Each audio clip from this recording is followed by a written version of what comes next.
The Vector is our new dedicated wing foil race board. When it comes to wing foil racing, we do see a lot of similarities now what's going on in the Cup world. Most of the races get won by riders that spend the entire time foiling. You can look at the design brief for a board like that from a totally different angle, and basically that's the discussion Jamie and I had of like, how do we design this board if the objective is now to be as efficient as you can be for the low use case that is actually flying the entire time.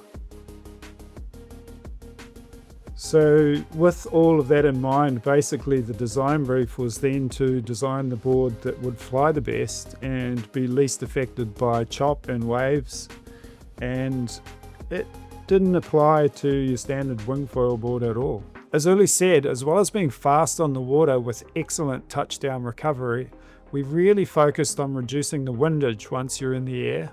To do this, basically we started with a more aerofoil shape for our profile of the board. The other aspects that are quite important is the smoothness overall of the underside and the top side of the board, which we've kind of molded all into the one shape, which then becomes really smooth and efficient through the air rather than through the water.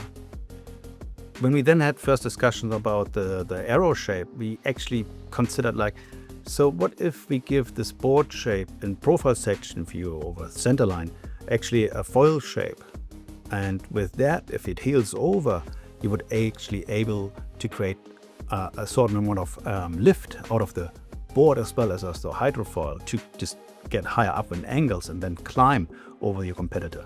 So there were a couple of things that came into play where we just really tried to look from things from a different angle.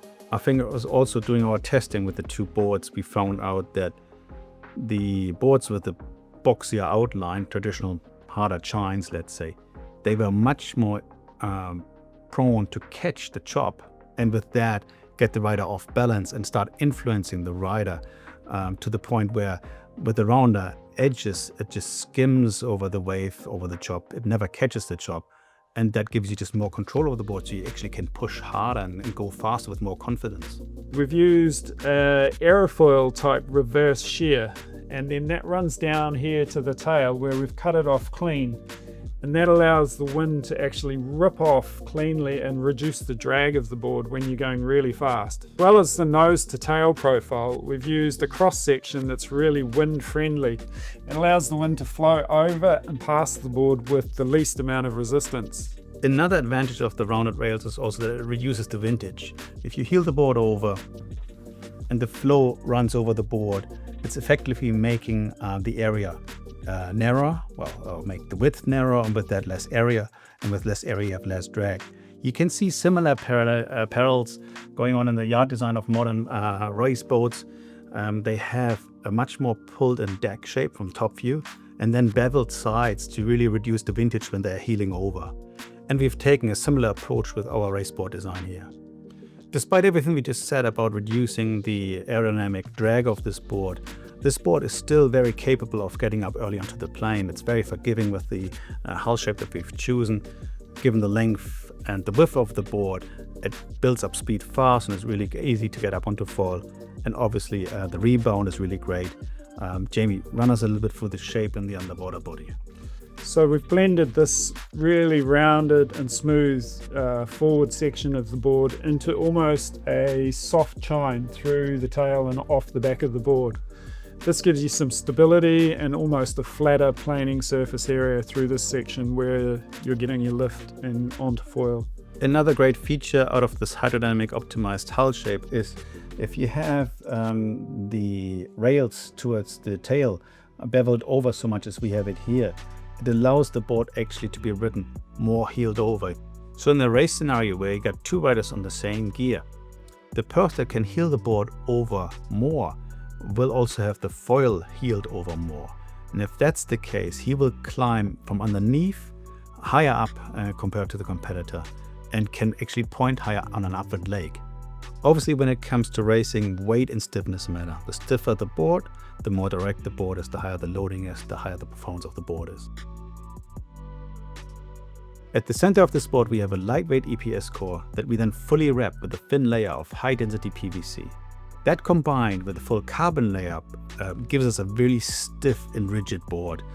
There's a lot of forces going through the foil system if you're going at pace. And this construction method and the details allows us to distribute the loads effectively. In regards to mounting a foil on the vector, you have the two options. You can go traditional with a drag box system as we have it here, or you can go with a tuttle box system, which is a full carbon tuttle box that is fully integrated from top to bottom. The vector comes with the foil mounting hardware included, which is your MA titanium screws and your titanium T-nuts. Obviously, when it comes to racing, it's also important to have your performance tracking on the board. For that, we have included in the vector 4 display mounting inserts.